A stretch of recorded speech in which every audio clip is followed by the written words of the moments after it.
Beberapa kerajaan Indonesia. 1. Kerajaan Mataram kuno. 2. Kerajaan Sriwijaya. 3. Kerajaan Kediri. Kerajaan Mataram kuno. Kerajaan Mataram kuno adalah kerajaan maritim yang terletak di pedalaman Jawa Tengah. Para ahli memperkirakan bahwa letak kerajaan Mataram kuno berada di wilayah Medang dan Poh Pitu. Peninggalan kerajaan Mataram kuno yaitu Candi Borobudur, Candi Prambanan, Candi Sewu, Candi Gedong Songo, Candi Dieng, dan Candi Sambisari.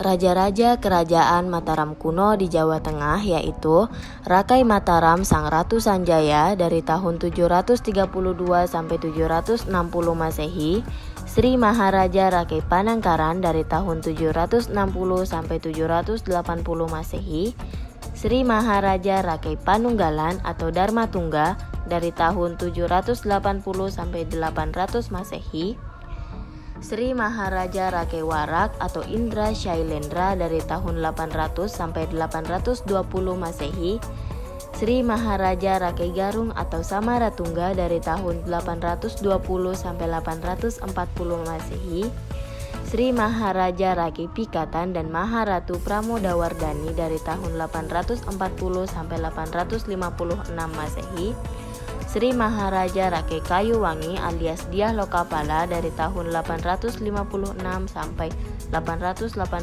Masehi, Sri Maharaja Rakai Watu Humalang dari tahun 882 sampai 899 Masehi, Sri Maharaja Rakai Watu Kara Dyah Balitung dari tahun 898 sampai 915 Masehi, Raja Daksa dari tahun 915 sampai 919 Masehi, Raja Tulodong dari tahun 919 sampai 924 Masehi, Raja Sumba Dyahwawa di tahun 924. Berikut ini silsilah raja kerajaan Mataram kuno yang dipindahkan ke Jawa Timur. 1. Rakai Hino Sri Isana alias Empu Sindok dari tahun 929 sampai 947 Masehi. 2. Sri Lokapala dan Ratu Sri Isana Tunggawijaya sejak 947 Masehi. 3. Makuta Wangsa Wardana hingga 985 Masehi. 4. Dharma Wangsa Teguh dari tahun 985 sampai 1007 Masehi. Sistem pemerintahan kerajaan Mataram kuno dipimpin oleh dua dinasti yang berbeda, yaitu dinasti Sanjaya yang bercorak Hindu dan dinasti Shailendra yang bercorak Buddha. Salah satu sistem pemerintahan kerajaan Mataram kuno adalah kekuasaan tertinggi dipegang oleh raja atau disebut sistem keratuan. Kerajaan Mataram kuno adalah salah satu kerajaan terbesar era Nusantara yang berdiri sekitar abad 8. Kerajaan Mataram kuno terbagi atas dua periode, yaitu berpusat di Jawa Tengah pada abad ke-8 dan berpusat di Jawa Timur pada abad ke-9 sampai 10. Terdapat dua wangsa atau dinasti yang berkuasa di Mataram kuno, Jawa Tengah, yaitu dinasti Sanjaya atau Hindu dan Shailendra atau Buddha. Masa kemunduran. Kerajaan Mataram kuno mengalami keruntuhan pada tahun 1080. Ada beberapa faktor yang menyebabkan keruntuhan pada kerajaan tersebut. Yang pertama adalah karena letusan gunung berapi. Lokasi kerajaan yang berada di Jawa Tengah dengan banyak gunung berapi membuat letusan gunung berapi merusak istana kerajaan. Yang kedua adalah kekosongan kekuasaan di mana raja terakhir karena sang raja tidak memiliki pewaris tahta, sehingga kekuasaan diberikan oleh Empu Sindok yang merupakan seorang penasihat kerajaan. Empu Sindok sendiri kemudian mendirikan dinasti Isyana dan memindahkan ibu kota ke Jawa Timur. Selain itu, kerajaan Mataram kuno juga bermusuhan dengan kerajaan Sriwijaya dengan wangsa Shailendra. Kerajaan Sriwijaya. Letak Kerajaan Sriwijaya berada tepat di Pulau Sumatera bagian selatan, tepatnya di dekat Sungai Musi, Palembang. Kerajaan ini juga memiliki beberapa peninggalan seperti Prasasti Kota, Prasasti Kedukan Bukit, Prasasti Palas Pasemah, Prasasti Telaga Batu, Prasasti Kerang Berahi, Prasasti Telang Tuo, Prasasti Hujung Langit, Prasasti Lieden, Prasasti Ligor, Candi Muara Taku.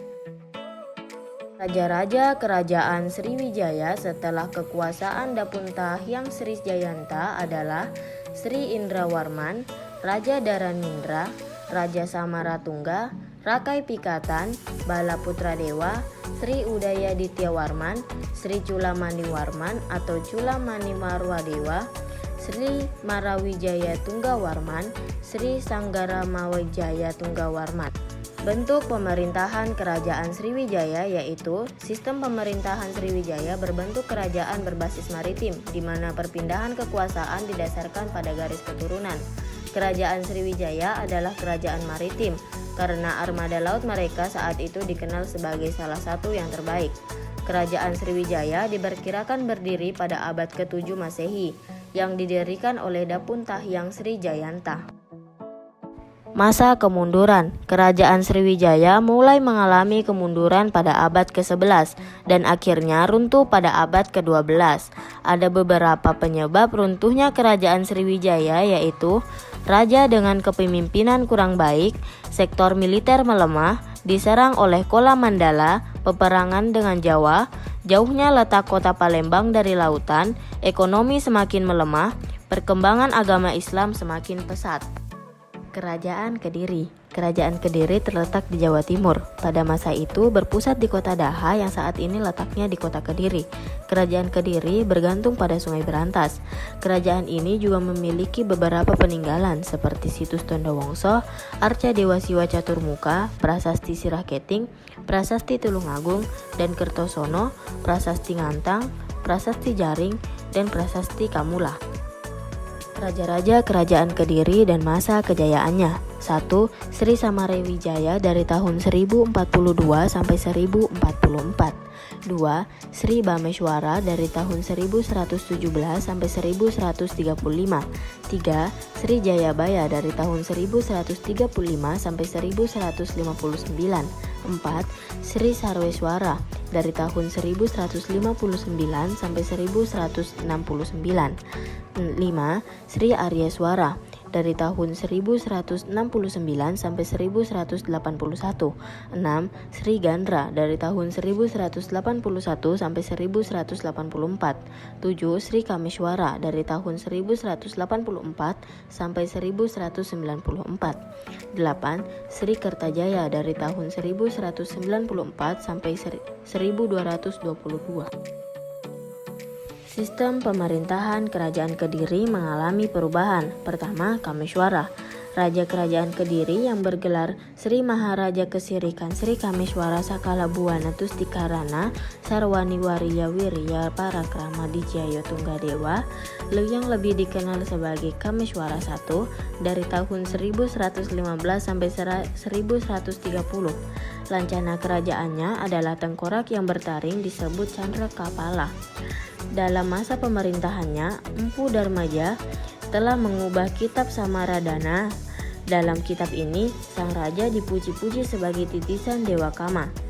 Dan ibu kotanya yang keindahannya dikagumi seluruh dunia bernama Dahana. Permaisurinya bernama Sri Kirana yang berasal dari Janggala. 2. Jayabaya, Raja Kediri ketiga yang bergelar Sri Maharaja Sri Kroncarya di Pahanda Buwana Palaka Parakrana Nindita di Jayo Tunggadewa nama Sri Gandra. Dengan prasastinya pada tahun 1181. Raja Kediri paling terkenal adalah Prabu Jayabaya. Di bawah pemerintahannya, Kediri mencapai kejayaan. Keahlian sebagai pemimpin politik yang Ulung Jayabaya termasyhur dengan ramalannya.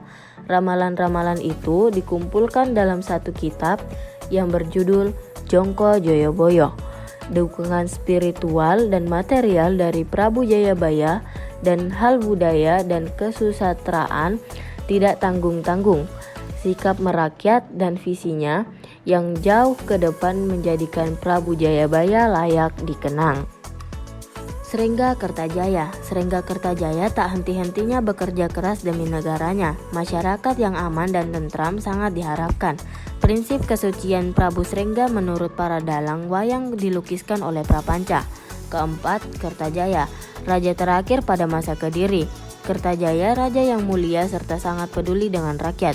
Kertajaya dikenal dengan catur marganya yang berarti 4 jalan, yaitu Dharma, Arta, Kama, dan Moksa. Berdirinya kerajaan Kediri tak lepas dari peran Raja Airlangga. Ia membagi daerah kekuasaannya menjadi 2 bagian pada tahun 963 Masehi demi menghindari pertikaian. Dilakukan oleh seorang Brahmana bernama Empu Barada. Raja Airlangga membagi wilayah Kahuripan menjadi Jenggala atau Kahuripan dan Panjalu atau Kediri yang dibatasi oleh Gunung Kawi dan Sungai Brantas. Panjalu atau Kediri kemudian diberikan kepada Sri Samarawijaya yang membangun pusat pemerintahannya di kota baru, yaitu Daha. Masa kemunduran. Penyebab runtuhnya kerajaan Kediri yaitu peperangan antara Panjalu dan Jenggala tetap terus terjadi selama 60 tahun berlalu. Penyebabnya, kedua anak Airlangga sama-sama merasa pantas mendapatkan tahta sang ayah, hingga pada akhirnya Jenggala mampu memenangi perang. Namun Panjalu yang sukses merebut seluruh tahta yang dimiliki Airlangga. Kemenangan Panjalu membuat ibu kota kerajaan dipindah ke Kediri, dan pada akhirnya Panjalu lebih dikenal ketimbang Kediri. Setelah berdiri nyaris 2 abad, kerajaan Kediri mulai menemui titik lemah setelah terjadinya perselisihan antara Raja Kertajaya dan kaum Brahmana. Sri Maharaja Kertajaya berkuasa sejak 1194 sampai 1422. Raja Kertajaya merupakan sosok raja yang sangat kejam dan mengaku dirinya sebagai dewa. Ia memaksa kaum Brahmana menyembahnya dan bahkan mengklaim jika hanya Dewa Siwa yang mampu mengalahkannya. Kekejaman Kertajaya bahkan terlihat saat ia tanpa ragu menyiksa kaum Brahmana yang menolak titahnya. Pada satu saat, kaum Brahmana meminta bantuan Ken Arok dari Tumapel untuk menggulingkan kepemimpinan Kertajaya. Menariknya, di tangan Ken Arok, Kertajaya akhirnya terbunuh dan berhasil menguasai Kediri. Kesuksesan Ken Arok menumpaskan Kertajaya dan merebut wilayah kekuasaannya, membuat ia mendirikan kerajaan baru bernama Singosari.